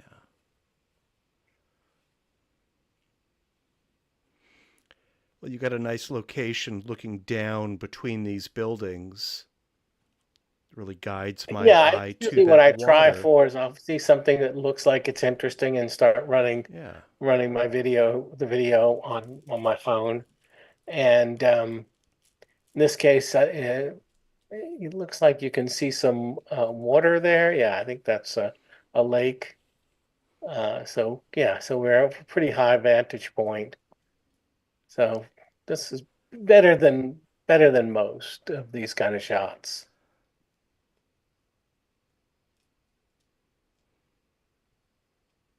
Yeah, very nice. Thanks. My eye is drawn into the scene. That's good. Let's, thanks, Steve. Let's hear from Melinda with 1950s Vasquez rocks. Yeah, so this is the other true found stereo pair from my father's legacy, and much less interesting or dramatic as the first one, but it's also special to me because we used to drive out there with some frequency. It was I just loved to go rock climbing and stuff, and it's such a wonderfully picturesque park. And we've talked about it before. I was hoping to get Oleg to make a swing by there on one of his Southern California excursions, because I'm sure he would find all kinds of amazing things to do with it. The strange thing is I don't really know what my father was doing when he took these shots, because this road, I think, this is the road in from the highway, I think. So driving straight out is how you would get out of the park. But the most dramatic part of these rock formations, I think, is just immediately to the left of this image, and that's where, like, Kirk fought the Gorn in Star Trek, and it's people will recognize it if you just turn 90 degrees to the left. But instead, he's shooting at this less interesting part of the formation. Maybe it has to do with the rock. It's like did a rock recently fall and end up in the middle of the road or something? I don't know. I don't know what his interest was, but he took this shot and then he moved the camera over a little bit and he took another shot. And again, I think there were only exactly 2 pictures that worked. I think my mother might have been in one of them. I don't remember if I tried to clone her in or if I ended up cloning her out. Yes. But it's not that like dramatic or even a great exposure. I think I did have to do a lot of work to get the exposures to kind of look reasonable with each other, and I think I had to bring out the shadows quite a bit. And but the notable thing is its accidental nature and the fact that it exists at all. So it's part of a pair of images that I'm pretty sure will be the last that I'm ever going to get like this. And so that's means a lot to me. I like it a lot. Oh, thank you.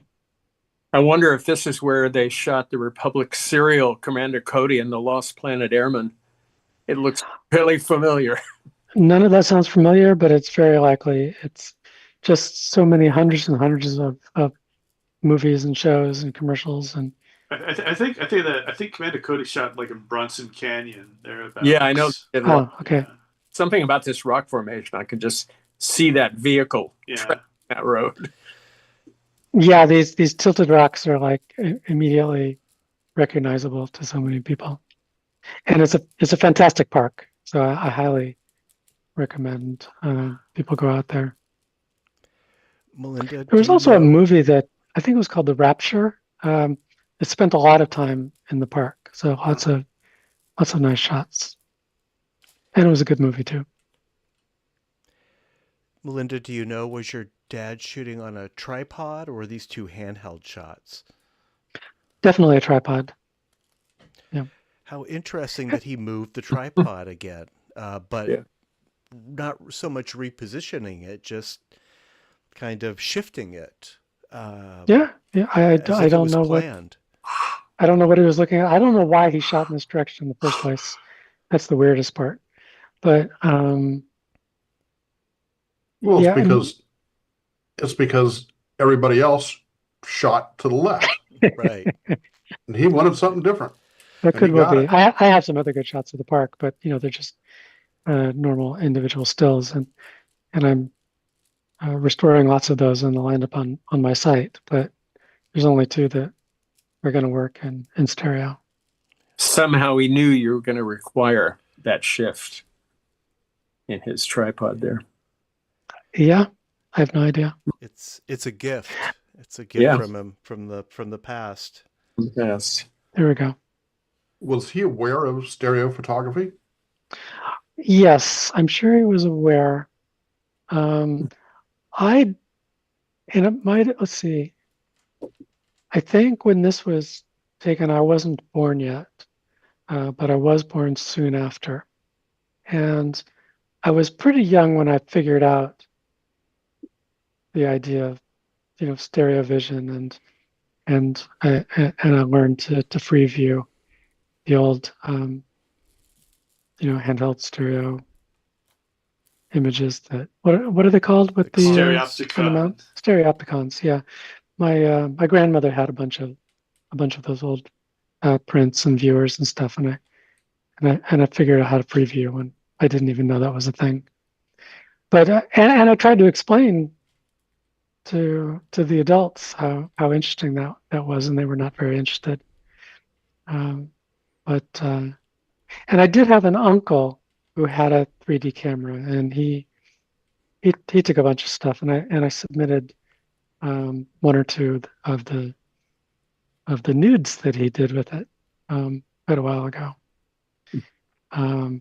But he didn't have much of an eye for stereo subjects. And my father, he wasn't great with the artistic aspects either. He was mostly sort of trying to figure out the technical challenges, and he was very, very much motivated from like Ansel Adams and the zone system and stuff. So he was he'd gotten pretty good with his technique, but he was not a great artist.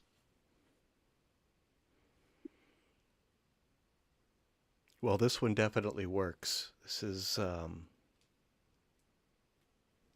and it's a unique angle too. Oh, one other interesting thing about it, in these foreground rocks on the right, they are kind of interesting because I think that might be the backside of where there's a sort of a hidden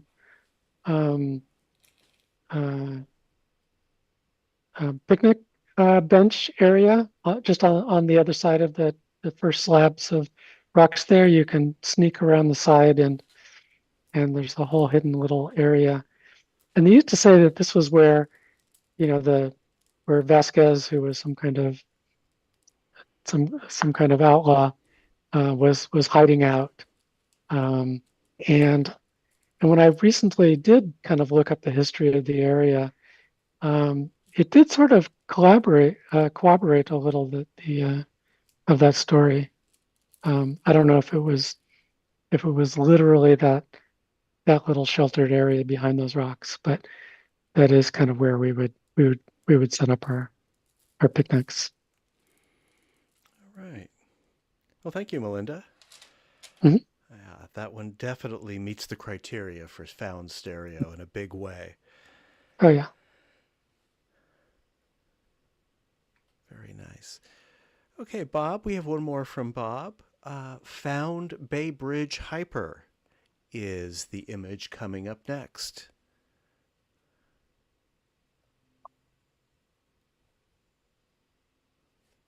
Wow.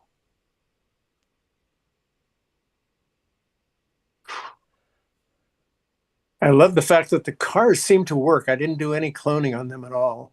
What? Yep. No. So this was like a very rapid fire sequence. It took a while to get the right frames, but I think it helps that they're moving vertically, so you don't have any lateral displacement. Yeah, but I didn't look at it on a big screen, but it seemed to work, so I didn't bother to do anything on it. That's amazing.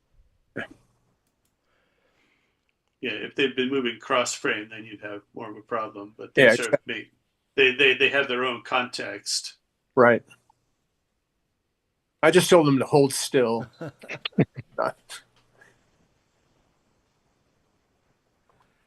I'm examining the Anaglyph version to detect any sort of vertical misalignments with the cars, and I see some slight shadow anomalies on the bottom two larger vehicles. Very, very minor. Yeah, nothing that just leaps out and because they're all basically the same amount of displacement, so they have their own spatial context. Yeah, If only they were floating above the roadway. I think they're actually sunk in the way it works out, but yeah. This would be another helicopter shot, Bob. Were you Yeah. in this helicopter? No, this is not my helicopter. This is, I should have the gentleman's name who shot this. But this is from that same video of, they went up and photographed a lot of the city monuments. You can't do much about that blown out area in the water to the right, but the shadow to the left is a nice feature. Yeah. I haven't tried to do anything with the left. I'm sure something can be done with it. But Well, and the structure of the supports and the tower in the back are all beautifully three-dimensional. That's the real star. Yeah. That's a good point. There's depth throughout. It's not just the bridge and then sort of a flat cityscape. The depth continues. Looks like your border can use a little bit of work on this one too. yeah, no, the previous border was the same settings, so something happened here. I'm not sure.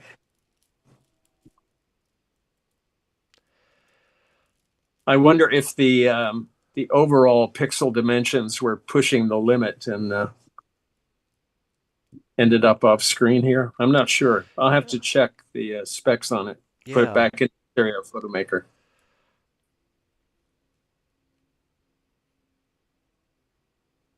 Well, thanks, Bob. Sure. Very nice. And Mike? Booster on the move.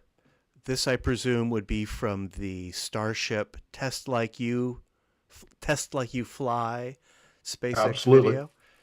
Yes. That's amazing. It's wonderful. Yeah, this is my favorite of the collection. It's really nice.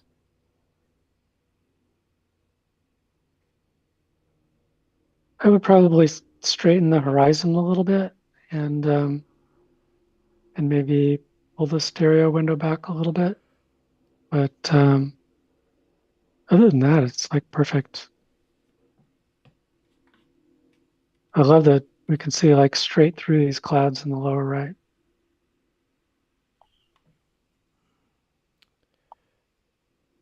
I wish I could take more credit for it, but that's just.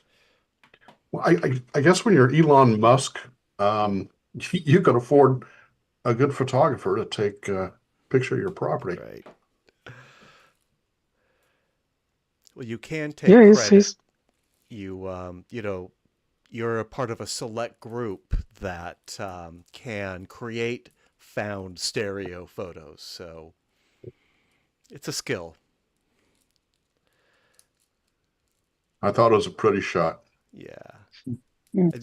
What were you saying, Melinda? I didn't mean to step on you there. Oh, forgot.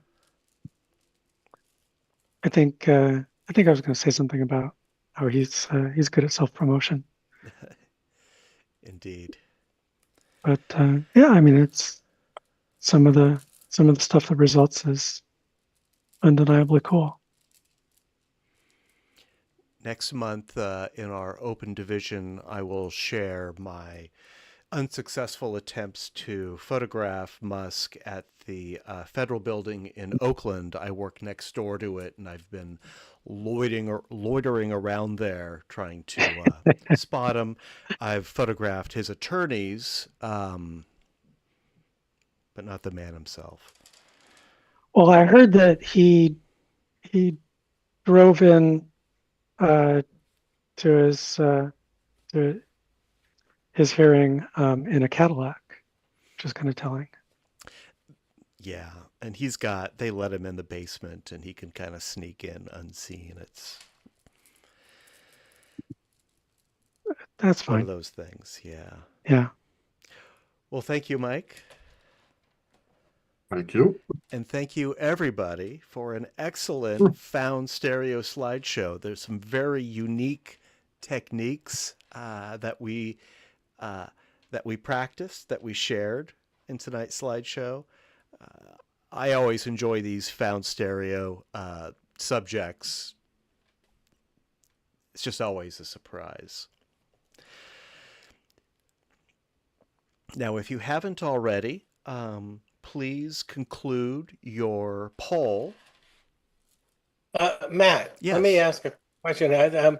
You said leave if on our own pictures, leave it blank. Leave it I remember blank, at one yes. point saying we had to give a rating, otherwise it screws up the tabulation. So I just want to make sure that we leave it blank. For now, yes, just leave it blank. All right. And we'll calculate the scores based on the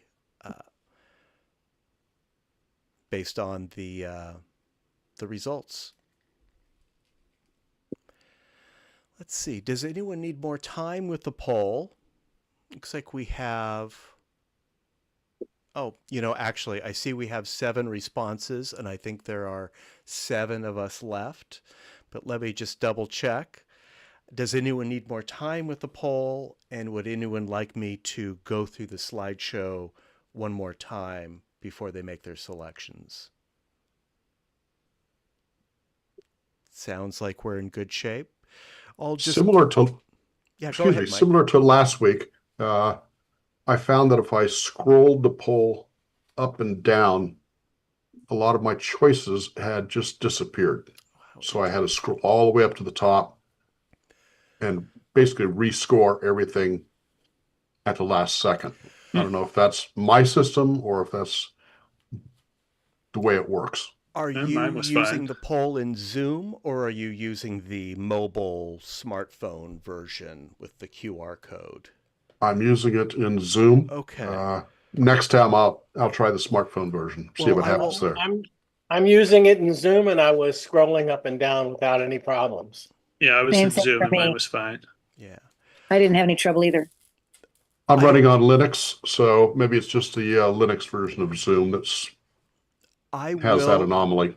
I'm At on the PC. end of this meeting, when I end the meeting, Zoom will ask me for my feedback. And I don't know if they do anything with that feedback, but I will report your issue. These Zoom polls are a new feature. They're, kind of half-baked. I wish they were a little more sophisticated. I expect that they're going to be improved, but it sounds to me like a bug in Zoom that they should be made aware of. So I'll be sure Yeah. to report that. Thank you.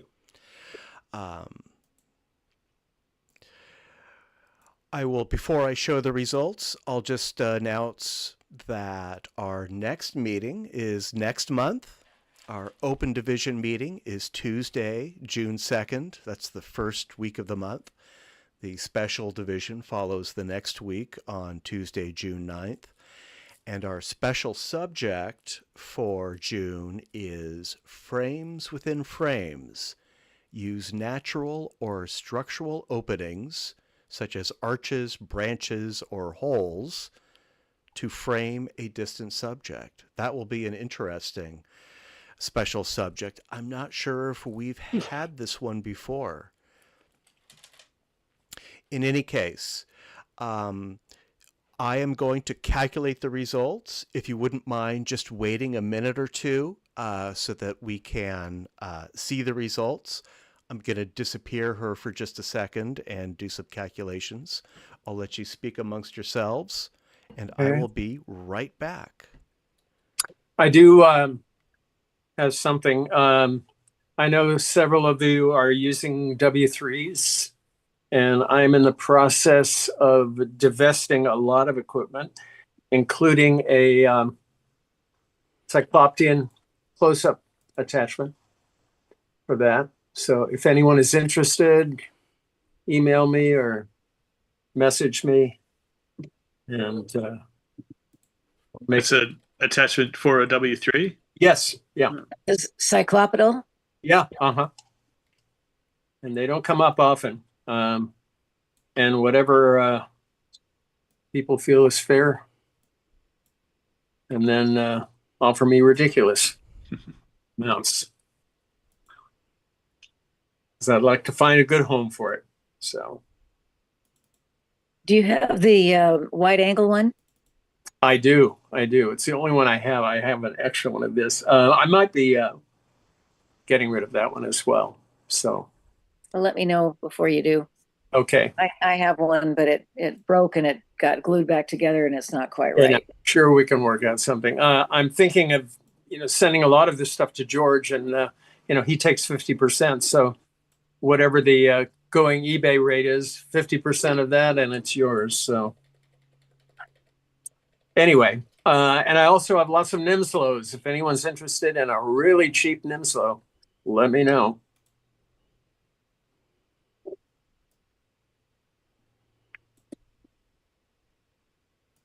And that's the end of my commercial.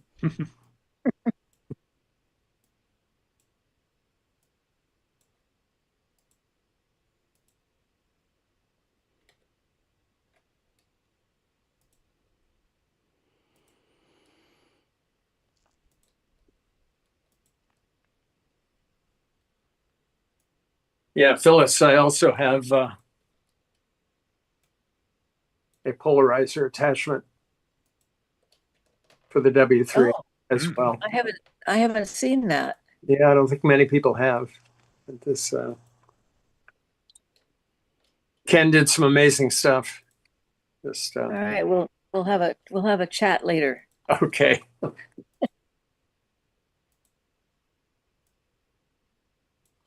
How's the Beaver family doing? Great. I've been watching them every night.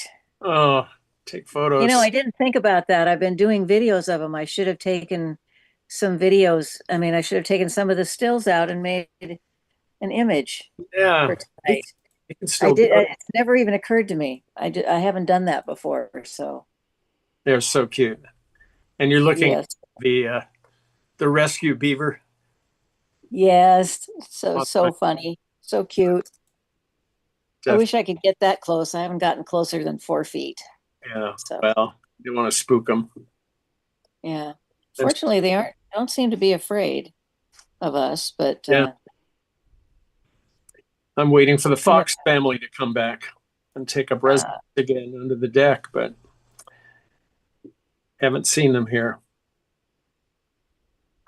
But there is another family next door who's come back that were there last year. So all right. haven't given up hope.